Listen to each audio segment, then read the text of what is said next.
Oke lo everyone, welcome to analysis dan update lagi seputar koin kripto. Dan di video kali ini saya akan quick update aja seputar salah satu meme koin yang teman-teman banyak banget request di kolom komen pada beberapa postingan video saya sebelumnya. Dan kalau saya baca-baca beberapa dari teman-teman ada yang DM atau chat ke saya, katanya banyak banget yang minus nih di mo coin ini dan juga beberapa dari teman-teman ada yang ke drawdown dengan jumlah yang nggak sedikit nih teman-teman. Dan maka dari itu saya akan coba untuk bahas Mocoin ini kembali dan buat teman-teman yang mungkin belum nonton video analisa Mocoin saya yang sebelumnya, kalian boleh tonton karena actually pergerakannya atau price action-nya itu nggak jauh berbeda dan bahkan untuk analisa yang saya deliver di video analisa tersebut itu valid ya teman-teman atau, cukup tepat untuk probabilitas yang saya berikan di sana dan untuk itu teman-teman buat kalian yang mungkin mau mampir ke video analisa saya sebelumnya boleh banget buat mampir dulu, and then after that teman-teman boleh balik lagi ke video yang sekarang ini. Dan seperti biasa disclaimer dulu bahwasannya video kali ini juga tidak bermaksud sama sekali untuk mengajak teman-teman semua menjual atau membeli aset tertentu dan tentu ini bukan saran finansial ataupun saran keuangan.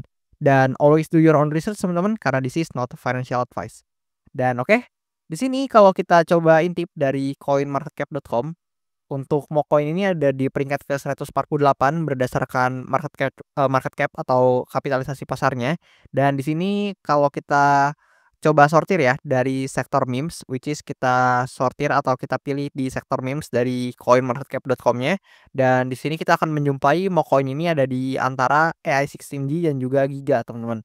Dan oke, di sini kalau kita coba intip dari chartnya lagi, sebenarnya saya udah pernah bahas ya, atau saya udah sempat bahas pada saat itu ketika price action MOK ini masih di tengah-tengah sini.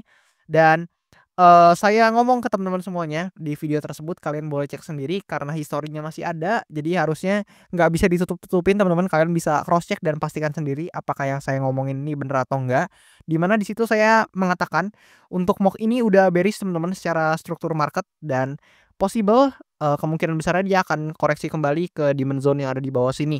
So, kejadian teman-teman kalian bisa lihat dia hit di demand areanya dan untuk demand zone di sini juga nggak saya ubah-ubah, kalian bisa cek sendiri. Ini udah saya marking sejak lama karena memang di sini demand zone ini adalah area demand atau area support yang cukup krusial. Kalian bisa lihat di sini menahan pergerakannya beberapa kali dan di sini untungnya MOK ini berhasil bouncing ya dengan lumayan signifikan, which is kalau kita lihat dari demand zone-nya di sini dia bouncing ya lumayan teman-teman, belasan sampai ke puluhan persen dan congratulations buat teman-teman yang mungkin memanfaatkan peluang tersebut.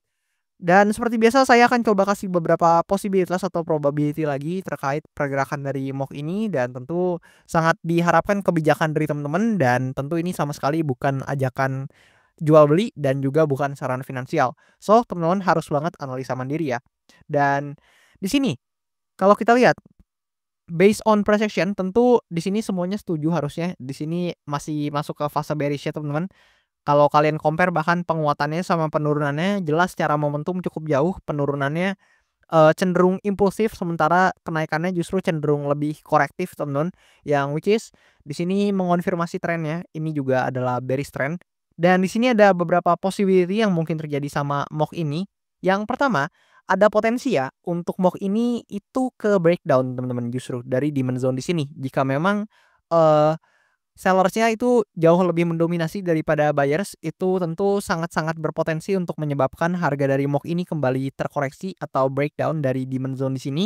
Dan jika hal tersebut terjadi, menurut saya pribadi MOK ini sama sekali tidak menarik untuk teman-teman akumulasi. Kenapa? Karena di sini ya, secara bias pelaku pasar ketika dia breakdown dan mungkin bergerak seperti ini teman-teman, which is ini adalah gerakan atau suatu pola yang umumnya sering terjadi pada koin yang memang sudah breakdown dari area supportnya, which is dia breakdown, testing dulu baru kembali lagi breakdown atau turun ke area yang lebih rendah lebih tepatnya. Dan jika seperti ini yang terjadi, ini justru sama sekali tidak menarik untuk para pelaku pasar untuk mengakumulasi dan secara bias tentu akan lebih mengarah ke penjualan dibandingkan pembelian.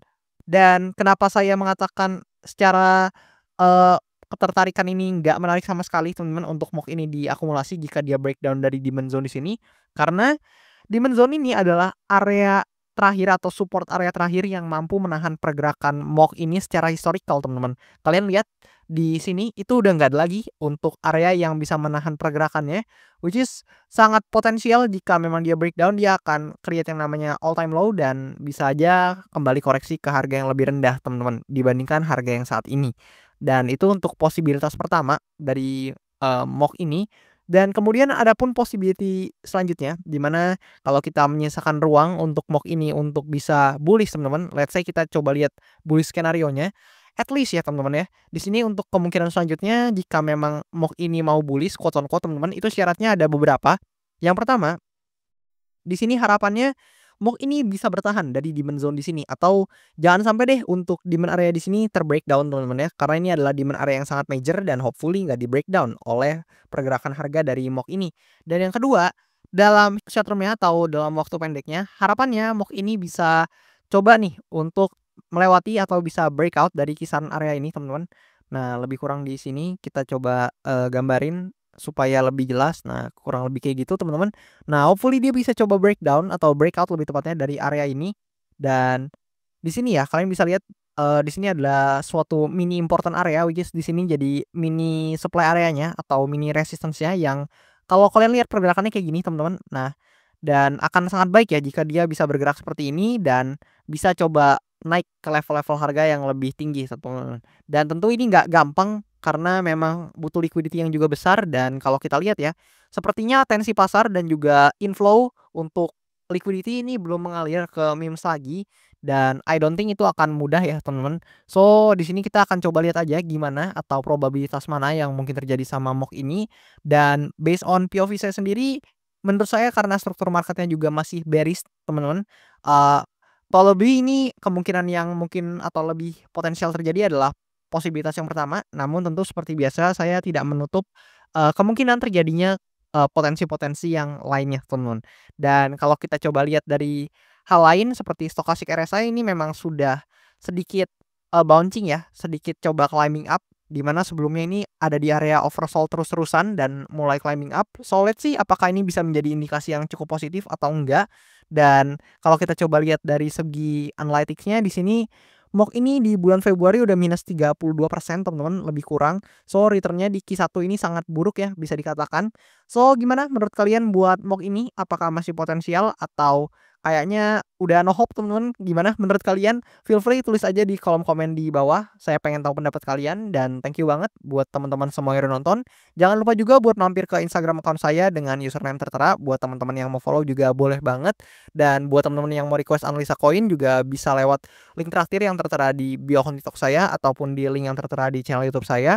Ataupun kalian juga sesederhana kalian bisa komen aja, dan kalau misalkan banyak yang tertarik untuk, komenan kalian mungkin banyak yang tertarik sama apa yang kalian request, saya akan coba untuk bahas cepatnya teman-teman. Dan that's all, thank you banget buat teman-teman semua yang udah nonton, dan sampai jumpa di video-video selanjutnya.